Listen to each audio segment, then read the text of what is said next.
welcome back to my channel. Today I'm going to show you how to deprime a pistol brass. Pistol brass. Pistol brass. Yeah.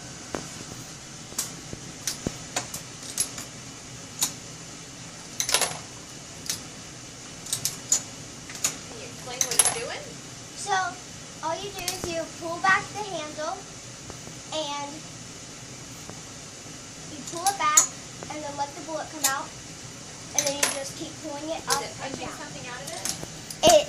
In this tube, it's punching out bullets with. No, it's punching out what? It's punching out Primer. primer, and then I push it up and then down, and then this tube down here pushes the primer out into the trash can.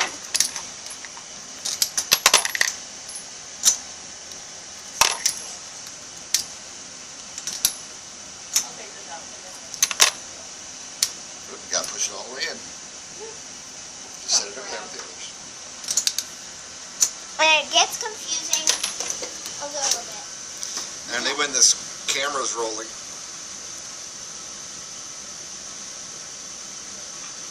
So, that's all for today's vlog. Thank you for watching. Please comment and subscribe if you have ever done any of this. Bye!